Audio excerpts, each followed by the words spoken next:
Que bueno, mi gente. Calix Boxing here. Man, what a fight.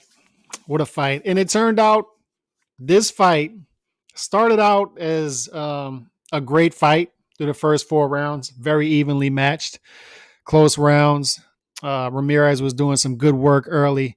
But what turned out was started as a great fight, ended up being a great performance.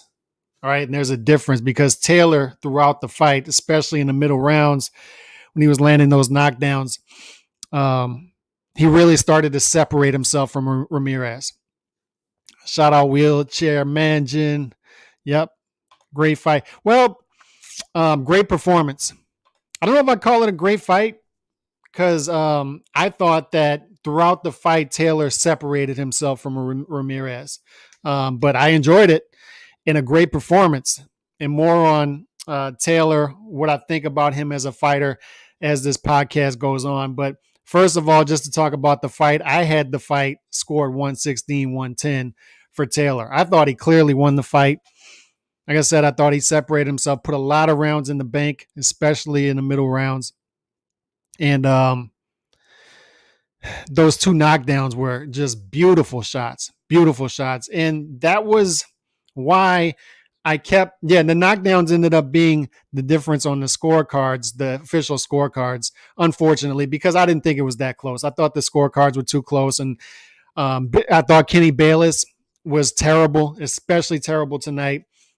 He did a lot of work for Ramirez in there, in my opinion. And more on that as the podcast goes on as well. But I thought the deck was clearly stacked against Taylor coming in with the judges and with Bayless. As the fight went on, you started to see that. But Taylor's performance, man, was beautiful because this is what I was wrestling with this fight all week. And I finally came out with the prediction video earlier today and picked Taylor to win the fight. Although I bet on Ramirez to win the fight because the odds were further than I thought they should have been. I thought Ramirez was undervalued coming into this fight at plus 190. But I picked Taylor to win the fight on the official prediction. But the reason I was wrestling with this, and I usually drop my prediction videos earlier, but I was on HCP with DStyle and G-Funky earlier in the week and really struggling and really leaning towards Ramirez earlier in the week until this fight week went on. And you just saw Taylor more and more. He just looked very confident, and people were saying, Taylor is really out of sorts. He's doing too much in the pre-fight buildup. But to me, he looked like he was trying hard to get into Ramirez's head, and he looked like he was under control through the fight week. He looked very confident, borderline cocky. And I went into this fight today and predicted Taylor to win because of that. But not only that, I just kept going back to when I was doing looking at these 2 fighters fight. And shout out to my boy A-Rod there. Follow him on here, of course. Am I interested in the rematch? I'm not, but more on that in a little while. The reason I really picked Taylor going into this fight is because what really bothered me about Ramirez against Taylor was when Ramirez comes in on the inside, he squares up. And he has a tendency to drop his head. And what is Taylor's best shots is his uppercuts. So he shoots those uppercuts straight, and he can go upstairs with it. He can go to the solar plex with it. He can go upstairs or downstairs with it. But they're short shots, and they're crisp, and they land hard. And that's what ended up being the difference in this fight, because he caught him with the beautiful in the 5th round. It was a flash knockdown. I didn't feel like the first knockdown really hurt Ramirez that much. It was a flash knockdown, but a beautiful shot, short shot, left cross as a counter to Ramirez.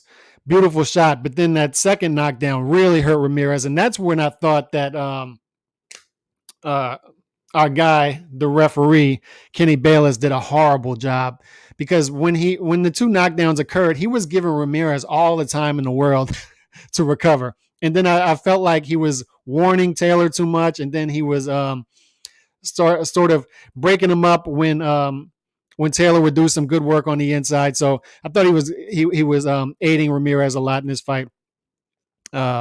But yeah, Taylor was a stronger fighter in this. And yeah, and you give credit to Ramirez as well, because Ramirez, it looked like in those middle rounds that he was out of there. It looked to me like this guy may not survive, but you really saw Ramirez's warrior heart there. And and look, to me, this is not I don't do this thing where this fighter's exposed. He lost the fight. He's exposed. We should throw him away. I don't do that. Here, you're not going to get that from me. Ramirez is still a very good fighter. And when you do that stuff, you take away from the winner of the fight.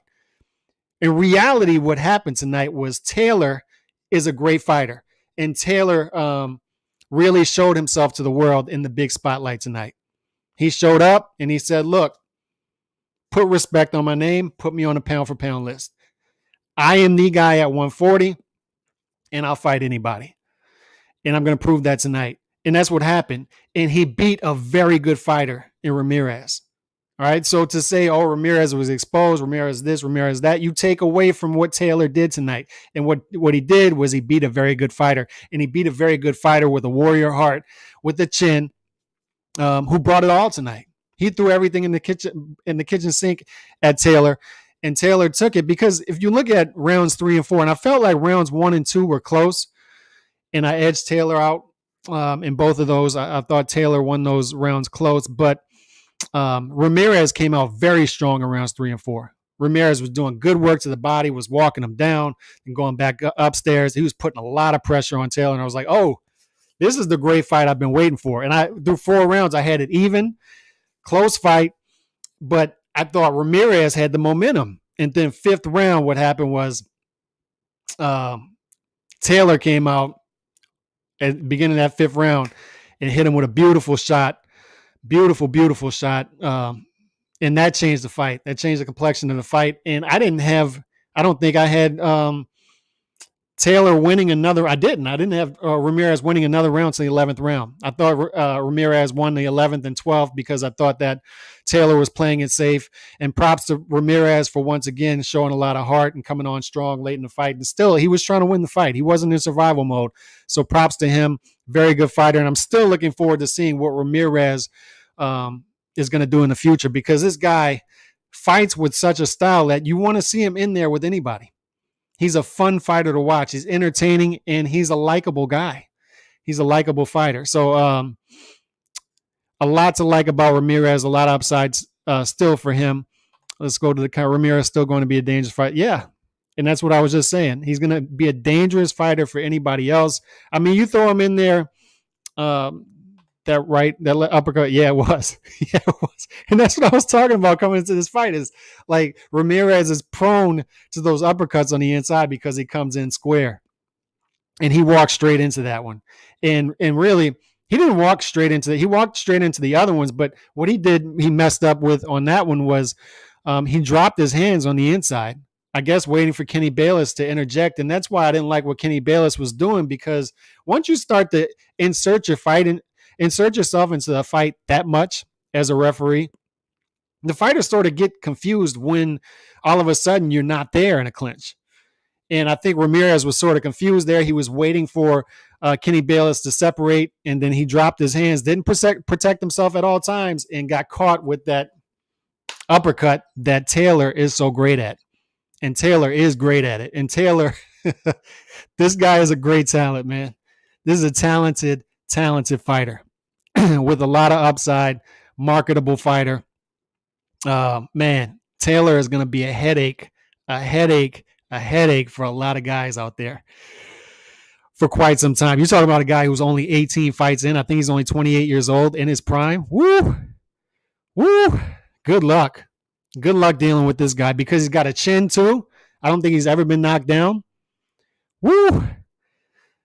Good luck. Good luck with Taylor, man. I don't think they're going to have a second fight, man. I disagree with you there. I think that it was proven tonight who the better fighter was. I think the scorecards were too close. I didn't think it was 114, 112. Like I said, from rounds 5 through 10, I thought Taylor pretty much dominated.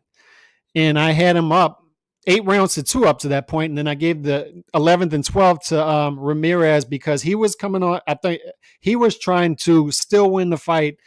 And I felt like, although he denied it, I felt like Taylor was in sort of, I know I got this thing in the bag on the scorecards. I'm going to try to score some points and win the rounds, try to win the rounds without putting myself out there and putting myself in danger.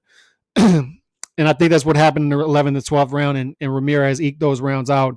It made it closer on my scorecard than really I thought the fight was. 116, 110 on my scorecard. So I thought Taylor clearly separated himself from Ramirez tonight. But Ramirez, still a guy I want to see a lot from in the future because he's got a lot to provide and can still beat anybody else at 140, possibly. I mean, put Ramirez in there with Prograis. Prograis saying he wants the winner. Let's see. I mean, let's see Prograis versus Taylor 2. I'm up for that. But if it's not Prograis versus Taylor 2 or Taylor versus Prograis 2, why not do Prograis versus Ramirez? Excellent fight. Excellent fight. Yep. Shout out to DStyle.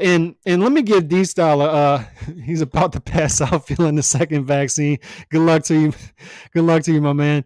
Let me give DStyle some credit real quick while he's on because a couple of years ago, I thought Prograis was going to be the guy at 140 when Terrence Crawford moved on from 140 when he was undisputed.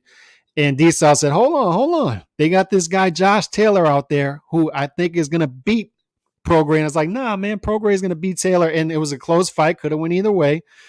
A lot of people scored it for Prograis, even though Taylor got the decision. But Taylor proved himself in that fight and then proved himself tonight to be the top guy at 140. And DStyle was the first one I heard to call that. DStyle was also the first one I heard to call out and say, look, this guy Ramirez is going to be a nice test for Undisputed for Taylor, and he was tonight. Despite what him losing, and a lot of people are going to be out there, oh, he got exposed. He didn't get exposed. He's a very good fighter who was outclassed by a great fighter tonight, in my opinion anyway. I didn't think it was 114, 112. I had it 116, 110, and Taylor was clearly the superior fighter tonight. Now let's talk about Taylor. Yeah, entertaining fight. And this is what boxing is about, man. It's what it's about. All the fights were on the line. All the belts were on the line. You had two guys undefeated in their prime who decided to fight each other, and it made perfect sense. Perfect sense. This is what boxing is supposed to be. All right? Not two fighters in their prime, undefeated, two top in their weight class, talking trash on Twitter, and then finding a way to evade each other for years until it's too late.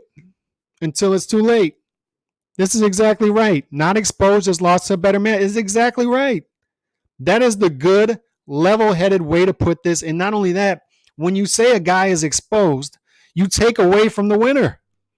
Taylor beat a very good, strong fighter, experienced, with a great chin, and who can go upstairs and downstairs and do it all. He just lost to a better fighter tonight, a superior fighter who should be on the pound-for-pound list now. All right? Teofimo versus Taylor. Yes, that's what I'm talking about. If Teofimo, and that's what I was debating, and I had this on my list of stuff to talk about. Where does Taylor go from here?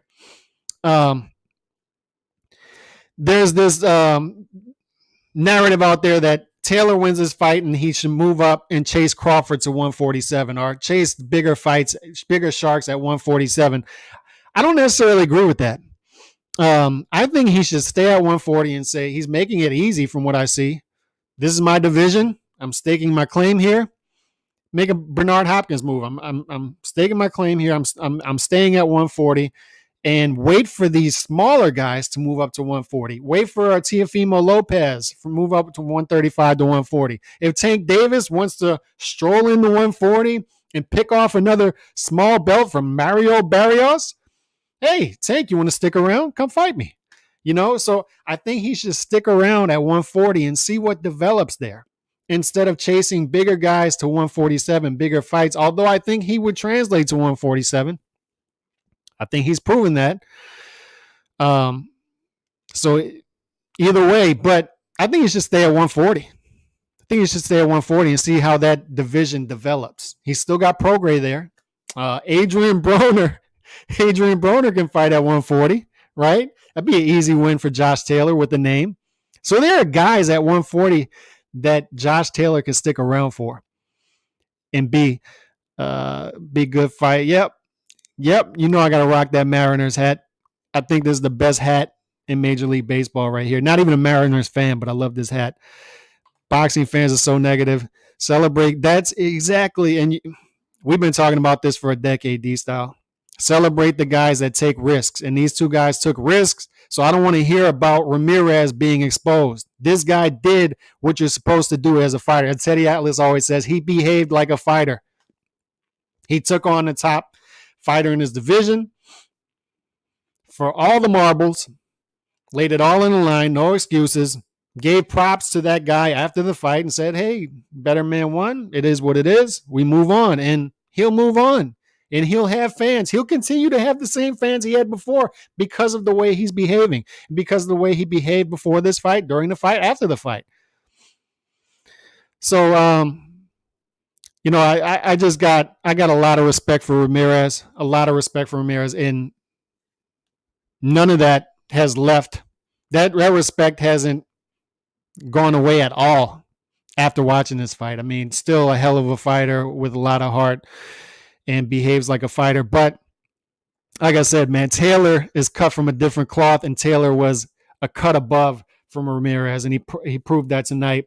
116, 110 on my card, just to recap. Uppercuts, uppercuts, uppercuts. And that's what we talked about going into this fight and why I made that prediction video earlier this morning and ultimately went with Taylor, because that uppercut on the inside, when Ramirez comes in, man, he does a good job of going inside, but once he gets inside, he squares up so much. And Taylor stays in that southpaw stance and shoots that uppercut, and it could come upstairs or downstairs, so you don't know where it's coming.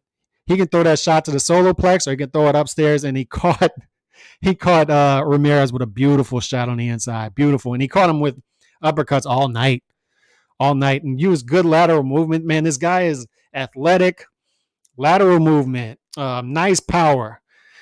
I'd like to see him work the jab a little more, but works the jab nicely when he does. Let's see what we got as far as the comments. We told you Ramirez was weight drained. Yeah, I didn't see that, but yeah, Ramirez looked fine to me. Ramirez looked good. He looked good during the weigh-in. Both fighters did, to me. Both fighters looked good during the weigh-in. I just thought that fight week, during the weigh-in, during the pre-fight press conference, I thought that Taylor just looked more confident and cocky, and I didn't think he was out of character at all. He just looked very confident. He has an aura about himself, and Taylor's got it all, man. Marketable guy, but just he shoots those shots. He's so short with them. So he's going to be a handful for anybody. So I'd like to see this guy stay at 140, but 147, if it's at 147, beautiful. I'd like to see him chase those guys up there as well, but stake your claim at 140, man. Ramirez's flaws defensively, yeah, he has some, man. He has some. But a great offensive fighter. But fought off that front foot a little too much, and Taylor used that aggression against him. So let's talk about Taylor. Put respect on the man's name. Top 10 pound for pound. He's moved into that, in my opinion. He's moved into that. This guy's excellent, man. Excellent talent. So when we talk about European fighters over here in America, there seems to be this, and this is one thing we talked about on DStyle's channel a lot. There seems to be this, I don't know what you would call it, like this stigma with European fighters that they're soft and that they come over here to lose. Like, oh, the next European talent is coming over here to America. Can't wait to see him lose. But that's going away, man. Like that we're moving on from that. We're segueing away from that type of European fighter, right? I mean, you've got European fighters come over here, and it started with Calzaghe and Frotch and Mikkel Kessler and Tyson Fury now, who says he owns Vegas, and I can't argue with them on that. Anthony Joshua. So you got these European fighters come over here who are having success. And not only are they having success, there was also the stigma with European fighters that they are stiff, that they're robotic, that once they get hit, they see it as a sport. Whereas Mexican fighters or some American fighters see it more as, this is who I am. I'm a fighter. I'm a warrior. This is more than a sport to me. So the European stigma was, they come over here, and if they get hit, once they get hit, they get exposed and they quit and all this stuff. And sort of the Prince Nassim Hamed thing, where he looked good against Kevin Kelly, but then he fought Barrera and then he went away. That's gone, man. That stigma is going away. Josh Taylor is just another example of that. Josh Taylor comes over here and he fights a Mexican warrior who is seen as a guy with a granite chin, which he does have. A guy who's going to come forward and fight offensive minded and go to the body and take your soul and take your heart. And Tyson Fury did the same thing with Deontay Wilder. And he said it again tonight. He said, I have Deontay Wilder's soul. I have his heart. I have every ounce of fiber in Deontay Wilder in my pocket right now. He said that. I'm going to finish him off in the next fight. European fighters are coming over here and talking that way now. They're talking greasy now. All right. And Josh Taylor's cut from that cloth. He came over here and beat a Mexican American warrior tonight in Ramirez. And not only did he beat him, I mean, these European fighters are having success in different ways. Some are boxers. Some are boxer punchers. Some are aggressive, fight on the front foot. Some fight off the back foot. So this European style that everybody's talking about, this stigma, is going away, man. You have versatile fighters coming over here. You have a guy like Josh Taylor who is versatile. Josh Taylor is a versatile fighter. He's a versatile fighter, man. This guy, we saw him in spurts tonight and late in the fight when he was playing a little safer, went with the lateral movement, did a little ambush fighting where he'd throw a couple of shots and then get out of there, just try to score some points and stay safe. But he could also go forward too. He could also fight on the inside. He can do a lot, man. And his resume, 18 fights in, is beautiful. Beautiful. Beating Prograis, a fight I didn't think he would win. A fight I didn't want him to win, being from New Orleans. I wanted Prograis to win that fight bad. All right. And you could argue Prograis did win that fight, but Taylor did win the fight on the official scorecards and showed a lot, man. And showed a lot in the post-all fight and showed it again tonight. This guy's going to be a tough out, man. He's going to be a tough out, and I think he's entered that top 10 pound-for-pound discussion now. He's got it all. He's got it all. Put respect on the man's name. Let's see what we got. He should defend Undisputed against Prograis in a rematch. I wasn't impressed with my man Zepeda tonight. I thought he didn't look all that good against Hank Lundy, to be honest. That was a fight. And Elvis Rodriguez too, man. Elvis Rodriguez, I've been saying it for the past couple of fights. I am not impressed with that guy. Not impressed. I don't think he's this super talented guy on the rise that everybody's been talking about. They've been putting him in discussion with Virgil Ortiz type of talent coming up, and he's just not that, man. He's not a Boots Ennis type of talent coming up through the ranks. Elvis Rodriguez just isn't there. I don't think he's a Xander Zayas either. Elvis Rodriguez, when you talk about that crop of guys that was coming up around the same time, he's light years behind these other guys. He's just not there, man. Elvis Rodriguez is not there. He's got a lot of work to do. And he loads up on big shots, and I think he's going to be one of those guys who he makes for some good fights. He'll make some decent paydays, but he'll never be that elite fighter. I don't think. So Prograis in a rematch would be a beautiful fight. Make it happen. I'd love it. Teofimo Lopez. I love it. That's what I'm saying. I think he should just stay at 140. No need to chase these sharks at 147 yet. He's got plenty of time to do that. As long as he can comfortably make 140, stay there. Stake your claim there. Teofimo Lopez, excellent fight. Yeah, I agree. And to be quite honest, after watching tonight, I kind of favor Josh Taylor in that fight. Zepeda, yeah, he did. Zepeda I expected that from Elvis Rodriguez, to be quite honest. I've been expecting that type of performance once he steps up against a gritty veteran, which he did tonight. And I expected that type of performance. But from Zepeda, he just looked he looked uninterested tonight. Just not interested at all. And Hank Lundy, I felt like if he would have stepped on the gas a little bit, he could have gave him some trouble. What do you think about? I talked about that. Shout out Haplotype, my boy Haplotype. And I gave Joe Calzaghe some props earlier, by the way. Gave your boy some props. I thought, I spoke on it earlier, Kenny Bayless did an awful job. And I've never been a Kenny Bayless fan. Never. But even for Kenny Bayless, I thought this was an awful performance. Just terrible. He was Ramirez's bodyguard tonight.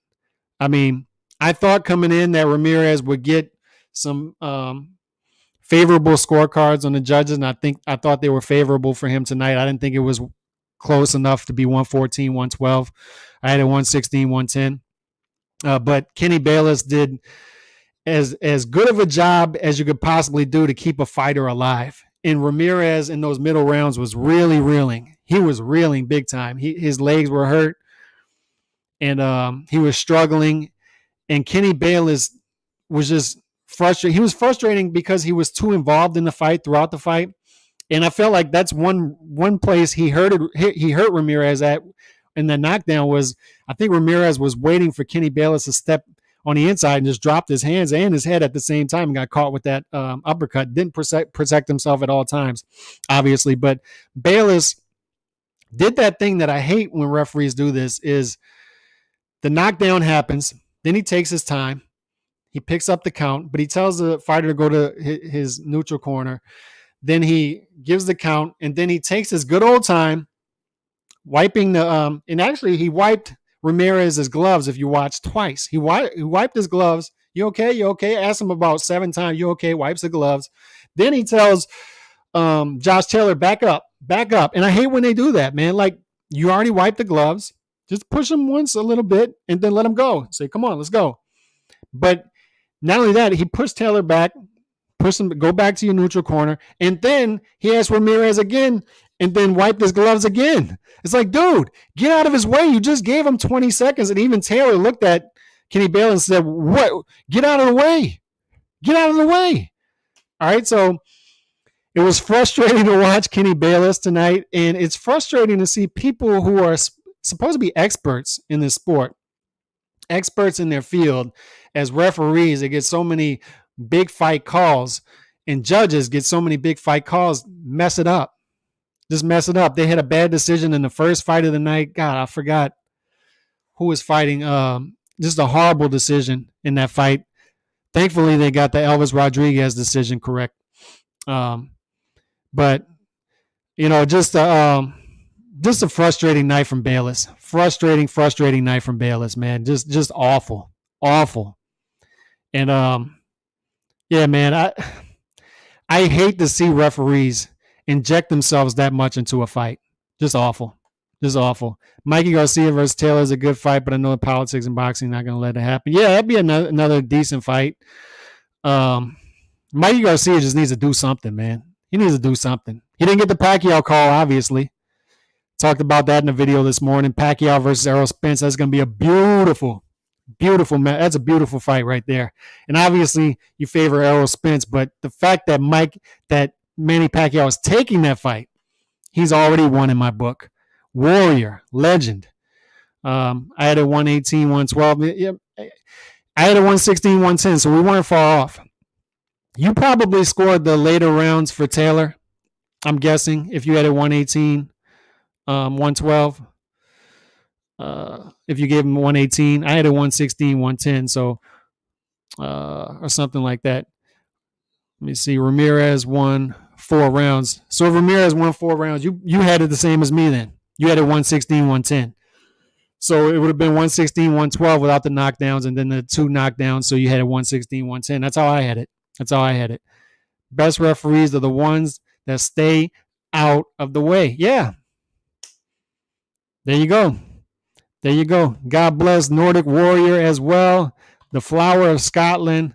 Man, shout out to Scotland. Shout out to Scotland and all the people of Scotland. You got a great champion out there. Manny Pacquiao beating Errol Spence. Woo! Woo! That is quite the prediction there. That's quite the prediction there, man. If Manny Pacquiao beats Errol Spence, the internet will blow up that night. And Manny Pacquiao, who I already feel is probably the greatest fighter of our era, given his resume, adds to it.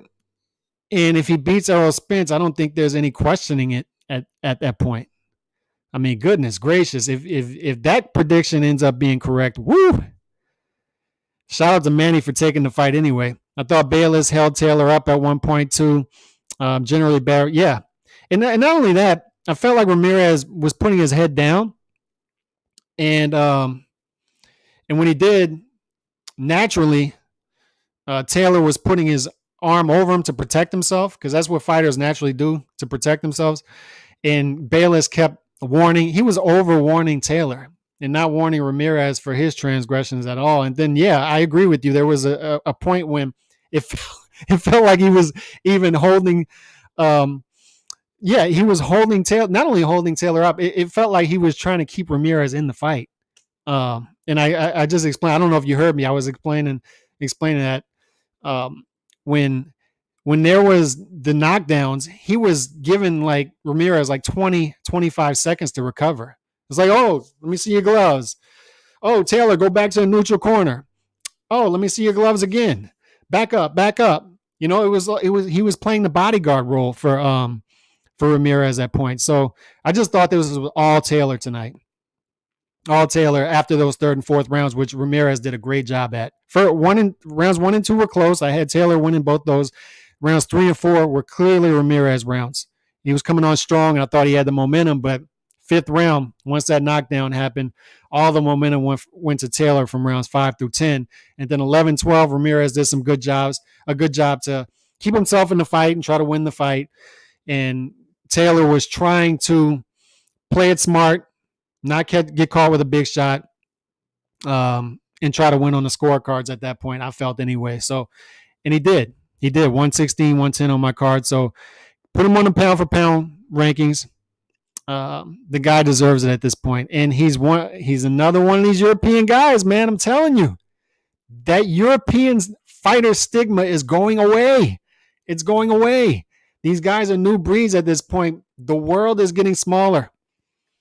All right. So you have guys like from Europe who know the American style, know the Mexican style. They practice it in their gyms. And you have these sort of mixed breed type fighters now who are coming over from different regions and fighting with different styles.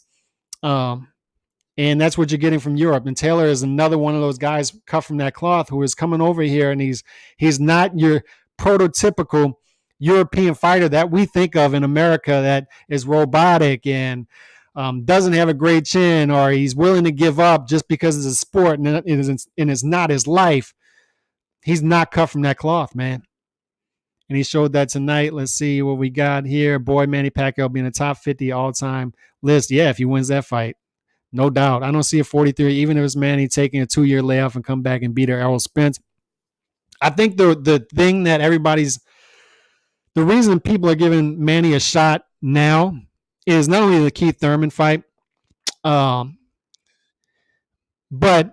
the fact that Errol Spence was in that horrific car accident.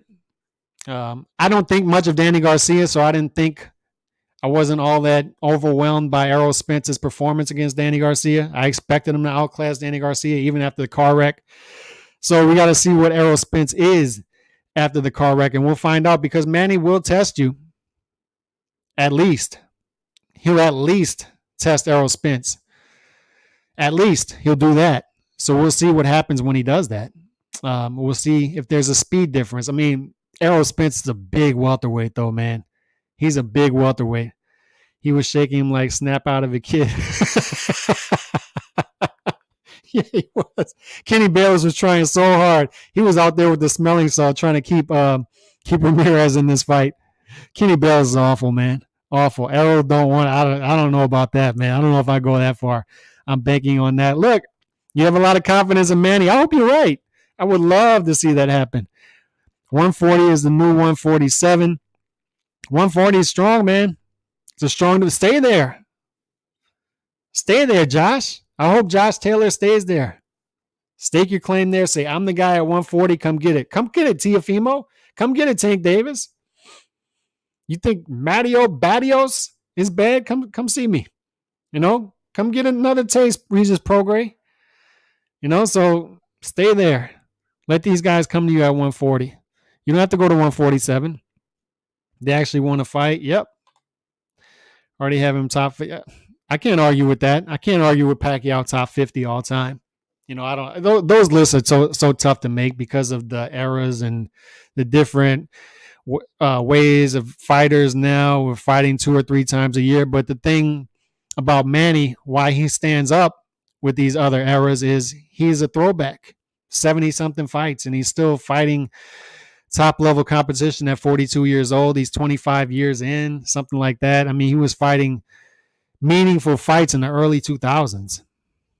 I mean, goodness gracious.